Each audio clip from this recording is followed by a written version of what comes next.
Halo teman-teman investor, apa kabar semuanya? Kembali lagi bersama saya Rifan Kurniawan, dan di video ini saya mau ngobrolin tentang satu topik yang lagi banyak banget diobrolin, yaitu tentang merger antara Gojek dan Tokopedia, atau yang sekarang dikenal dengan nama Goto. Dan di video ini kita bakal ngobrolin seputar potensi IPO Goto ini ke depannya, dan menarik gak sih kira-kira untuk dikoleksi? Oke, untuk selengkapnya stay tune terus di video ini.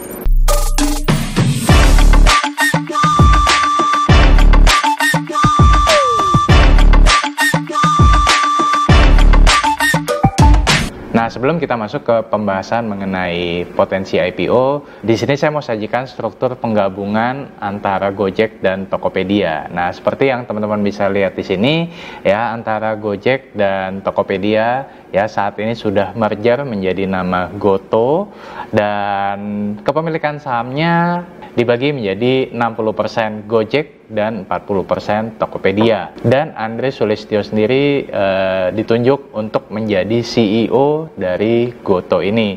Sementara untuk Kevin Alwi tetap menjadi CEO di Gojeknya, dan William Tanuwijaya tetap menjadi CEO di Tokopedia. Oke, nah setelah tadi kita dapat gambaran mengenai gimana sih penggabungan antara Gojek dan Tokopedia. Nah, selanjutnya nih saya pengen bahas sebenarnya Goto ini secara bisnis gimana sih? Nah, jadi kalau kita bicara Goto, kan balik lagi ini adalah gabungan antara Gojek dan Tokopedia. Nah, Gojek utamanya adalah ride hailing. Ya, selain ride hailing juga yang terbesarnya adalah GoFood, yang artinya bergerak di bidang food delivery. Sementara untuk Tokopedia sendiri ya bergerak di bidang e-commerce. Nah, jadi supaya teman-teman investor juga dapat gambaran nih, sebenarnya bisnis food delivery, kemudian bisnis ride hailing, dan bisnis e-commerce itu menguntungkan atau tidak sih? Nah, di sini kita bisa ambil beberapa contoh company yang sudah listed di Wall Street terlebih dahulu, supaya kita bisa dapat gambaran nih mengenai kondisi bisnisnya itu seperti apa. Nah, di sini saya coba tampilkan data keuangan Amazon. Ya, seperti teman-teman ketahui, ya, Amazon memang dahulu merupakan perusahaan yang belum profitable, ya, tapi saat ini menjadi salah satu perusahaan yang paling profitable di dunia. Nah, di sini terlihat bahwa dalam 3 tahun terakhir, setidaknya Amazon mencatatkan net income ya di angka sebesar 21,3 billion US dollar saat pandemi 2020 kemarin. Ini pencapaian yang luar biasa besar, bahkan bertumbuh hampir 2 kali lipat apabila dibandingkan dengan tahun 2018 dan 2019. Jadi kalau kita bicara e-commerce, memang potensinya ini sangat luar biasa besar, ya, dan pertumbuhannya memang masih besar sekali. Akan tetapi kalau kita bicara soal ride hailing, nah di sini kita bisa ambil atau kita bisa benchmark ke Uber yang sudah listed terlebih dahulu. Nah, di sini kita bisa melihat ada situasi yang terbalik. Kalau misalkan tadi e-commerce ya, yang tadi kita pakai contoh Amazon, kinerjanya meningkat. Nah, sebaliknya Uber ini dalam 2 tahun terakhir itu justru merugi. Ya, di sini saya tampilkan misalkan pada tahun 2019 Uber merugi sekitar 8,5 billion US dollar, dan di tahun 2020 merugi 6,7 billion US dollar. Nah, hal yang sama dengan bisnis food delivery. Nah, di sini kalau misalkan kita ambil contoh ya perusahaan yang sudah listed di Wall Street, salah satunya adalah DoorDash. Nah, DoorDash di sini terlihat bahwa selama 3 tahun terakhir, dari tahun 2018 sampai dengan tahun 2020 terus merugi. Ya, di sini terlihat bahwa tahun 2018 merugi sekitar 210 juta dolar, ya, kemudian 2019 merugi lagi 670 juta dolar, dan di tahun 2020 merugi sekitar 460 juta dolar. Oh ya teman-teman, saya mau ingetin juga nih, di tanggal 19 Juni 2021 sampai dengan 24 Juli 2021 kita akan menyelenggarakan Stock Market Mastery. Nah, Stock Market Mastery ini kita akan bahas 10 sesi, mulai dari bahas laporan keuangan, analisa makro, kemudian analisa kualitatif, kemudian menghitung nilai intrinsik harga wajar sebuah saham, dan lain sebagainya, yang akan kita bagi ke dalam 5 kali pertemuan. Nah, info selengkapnya mengenai Stock Market Mastery nanti saya taruh di kolom deskripsi. Buat kamu yang ingin ikutan, bisa klik tombol linknya. Sampai bertemu di Stock Market Mastery. Nah, di sini terlihat bahwa bisnis ride hailing dan food delivery dari contoh yang sudah kita lihat, ini bukan bisnis yang profitable, ya. Nah, jadi ya saya nggak bilang bahwa Gojek sama seperti Uber atau DoorDash, tapi di sini setidaknya kita bisa mendapatkan gambaran mengenai bisnis ride hailing dan food delivery itu sendiri. Ya, memang kalau kita bicara Gojek ada lini bisnis lainnya, tapi saat ini yang terbesar adalah 2 lini bisnis tadi. Nah, selanjutnya saya juga ingin bandingkan antara Goto dengan Grab, ya. Nah, di sini kan ini mungkin comparison yang lebih head to head lah, dimana Gojek juga sangat head to head dengan si Grab. Nah, di sini saya coba tampilkan beberapa indikator ya supaya teman-teman juga dapat gambaran nih ya, apakah Goto lebih bagus atau Grab yang lebih bagus. Nah, yang pertama kita lihat dari sisi GMV-nya ya. GMV adalah Gross Merchandising Value atau biasa disebut juga transaction value, jadi nilai transaksi yang terjadi. Nah, sepanjang tahun 2020 GMV dari Goto adalah kurang lebih sebesar 22 miliar US dollar. Ya, ini setara dengan kurang lebih 2% dari GDP Indonesia. Ya, GDP Indonesia saat ini kurang lebih ada di sekitar 1 triliun US dollar. Ya, kemudian untuk Grab ya, sepanjang tahun 2020 GMV-nya kurang lebih ada di sekitar 12,5 billion US dollar. Ya, jadi di sini kita bisa lihat bahwa GMV-nya Goto itu hampir 2 kali lipat dibandingkan dengan Grab. Ya, dan yang menariknya adalah kalau kita bandingkan dengan jumlah transaksi, sebenarnya kalau dari jumlah transaksi nggak jauh berbeda. Ya, Goto 1,8 miliar transaksi, Grab 1,9 miliar transaksi. Jadi Grab hanya sedikit lebih tinggi dibandingkan dengan Goto. Nah, kalau kita bagi antara GMV dengan jumlah transaksi ini, kita bisa lihat bahwa secara average order value Goto itu hampir 2 kali lipat dibandingkan dengan Grab. Jadi Goto itu average order value-nya itu di kisaran 12,2 dolar, sementara Grab 6,8 dolar. Dan kalau kita bandingkan dengan monthly active users, kemudian juga jumlah merchant-nya, memang di sini terlihat bahwa Goto lebih unggul dibandingkan dengan Grab, di mana monthly active users Goto itu kurang lebih di 100 juta, Grab di 25 juta, jumlah merchant-nya Goto 500.000 dan Grab 200.000. Ya, tapi kalau dari sisi mitra pengemudi, Grab masih lebih unggul. Grab punya 2,8 juta mitra pengemudi, sementara Goto 2 juta mitra pengemudi. Nah, jadi di sini terlihat bahwa kalau secara head to head, ya kalau menurut data, ya Goto masih lebih unggul dibandingkan dengan Grab. Nah, pertanyaan berikutnya adalah gimana sih valuasinya? Nah, jadi kalau kita baca ya dari beberapa berita yang muncul, ya diberitakan bahwa Goto ini dengan mergernya antara Gojek dengan Tokopedia ini berpotensi membuat Goto itu menjadi emiten terbesar ke-7 ya dari sisi kapitalisasi pasarnya di Bursa Efek Indonesia dengan market cap diperkirakan itu hampir mencapai 200 triliun rupiah. Dan di sini kalau kita bandingkan ya ini hanya sedikit di bawah emiten-emiten seperti Astra, Unilever, Bank Mandiri dan lain sebagainya. Nah, tapi kalau menurut saya pribadi sebenarnya valuasinya bisa lebih tinggi lagi dibandingkan dengan 200 triliun tadi. Karena kalau dinilai saat ini Gojek sendiri valuasinya adalah sekitar 10 miliar US dollar, sementara Tokopedia itu 7 miliar US dollar. Sehingga kalau misalkan digabungkan, ya 10 tambah 7 berarti kurang lebih adalah 17 miliar US dollar.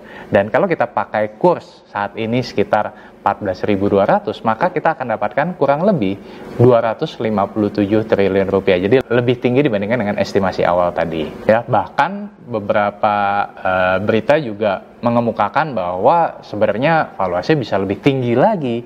Ya, ada yang bilang bahwa dengan IPO itu bisa mencapai 40 miliar US dollar atau setara 570 triliun. Ya, nanti kita lihatlah ke depannya seperti apa valuasinya. Oke, nah pertanyaan selanjutnya, dan mungkin ini yang paling banyak ditanyakan oleh teman-teman investor. Kalau Gotoh ini kemudian melantai dan menjadi perusahaan publik, apakah layak untuk dibeli sahamnya? Nah, sebelum menjawab pertanyaan itu, di sini kita coba hitung-hitungan sederhana ya. Jadi tadi kan dijelaskan bahwa dengan merger ini, maka valuasi Gojek yang 10 miliar US dollar dengan Tokopedia yang 7 miliar US dollar, kalau digabungkan kan kurang lebih berarti menjadi 17 miliar US dollar. Ya, atau setara dengan 257 triliun rupiah. Nah, asumsi kalau misalkan 10% sahamnya dilepas ke publik, ya maka nilai IPO-nya adalah kurang lebih sekitar 25,7 triliun rupiah.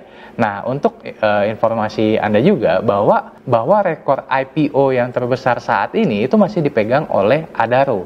Ya, Adaro pada tahun 2008 IPO dengan nilai sebesar 12,2 triliun rupiah. Jadi bisa dilihat bahwa IPO ini nilainya itu sangat-sangat besar. Nah, kembali ke pertanyaan sebelumnya tadi, apakah layak untuk dibeli sahamnya? Sayangnya, hingga video ini dibuat, kita belum mendapatkan dokumen apapun. Jadi belum ada prospektus apapun yang menyajikan financial data dari Gotoh ini, sehingga kita juga belum bisa menjawab pertanyaan tersebut. Ya, akan tetapi di sini saya akan coba tampilkan ya beberapa data dari perusahaan yang secara lini bisnis itu mirip dengan Gotoh ini. Ya, yang pertama di sini kita bisa lihat Amazon. Nah, di sini juga saya tampilkan data price to sales ratio. Jadi di sini saya tidak pakai price to earning ratio. Ya, kenapa? Karena kalau kita bicara tech startup, ya belum tentu secara bottom line-nya mereka profitable. Ya, tapi valuasi yang digunakan, yang lebih sering digunakan adalah price to sales ratio. Ya, jadi membandingkan dengan sales-nya. Nah, di sini kita bisa lihat bahwa dari lini bisnis dari industri e-commerce ya, yang paling mendekati itu adalah Amazon dan Alibaba. Nah, saat video ini dibuat, Amazon itu berada di kisaran price to sales ratio 4,26 kali, Alibaba 5,44 kali. Ya, kemudian dari sisi ride hailing juga ada dua pemain yang paling mendekati. Yang pertama yang tadi sudah kita bahas yaitu Uber. Ya, Uber dihargai di 7,46 kali price to sales ratio-nya. Ya, sementara Grab ya, karena Grab ini juga dalam penjajakan dengan SPAC-nya AGC, ya kita belum bisa mendapatkan data price to sales ratio-nya. Jadi masih ada keterbatasan data. Ya, sementara di food delivery-nya ya yang kita bisa jadikan benchmark adalah DoorDash. Ya, saat ini diperdagangkan di price to sales ratio 12,5 kali, dan beberapa tech company lainnya yang juga bisa menjadi acuan seperti misalkan Apple saat ini dihargai di 8,1 kali price to sales ratio, dan Facebook di 10,6 kali price to sales ratio.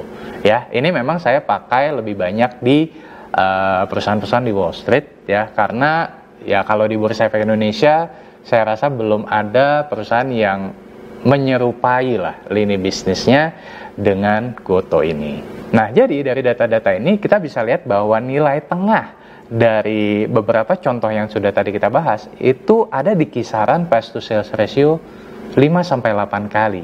Nah, jadi kalau misalkan nanti kita sudah dapat prospektusnya, sudah dapat financial statement-nya, dan kemudian nanti kita sudah tahu informasi mengenai harga IPO-nya dan lain sebagainya, ya kita bisa gunakan pendekatan ini ya untuk mengukur apakah layak atau tidak untuk kita berinvestasi di GoTo ini. Nah, ngomong-ngomong soal IPO-nya sendiri, ya kalau dari beberapa media mengabarkan bahwa GoTo ini akan IPO di semester 2 2021. Meskipun sampai sekarang juga belum ada informasi resmi dari pihak GoTo. Tapi kalau kita lihat kecenderungannya, ya ada banyak tech startup lainnya yang saat ini malah memilih untuk melantai di Wall Street, ya seperti misalkan Traveloka, ya Traveloka ya diberitakan akan melantai di Wall Street dengan menggunakan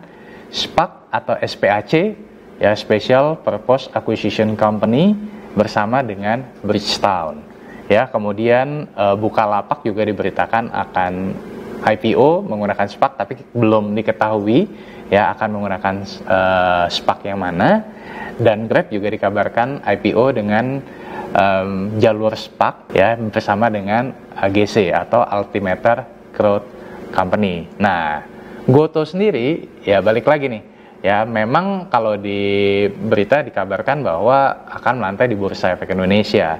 Ya, tapi melihat tren dari tech startup yang banyak menggunakan jalur SPAC, ya dan jalur SPAC juga belum common di Indonesia, ya saya belum bisa menjamin atau belum bisa memberikan jawaban apakah benar-benar akan melantai di Bursa Efek Indonesia terlebih dahulu atau mungkin di luar terlebih dahulu. Oke, kita lihat nanti. By the way, ngomong-ngomong soal SPAC ini nanti saya akan jelaskan di video yang terpisah ya supaya kamu juga dapat gambaran mengenai apa sih SPAC atau SPAC, Special Purpose Acquisition Company ini. Oke, itu tadi pembahasan mengenai merger antara Gojek dan Tokopedia. Nah, kalau kamu sendiri gimana nih? Apakah kamu yakin bahwa Gojek dan Tokopedia akan melantai di Bursa Efek Indonesia atau mungkin malah memilih untuk melantai di Wall Street dengan menggunakan jalur SPAC tadi?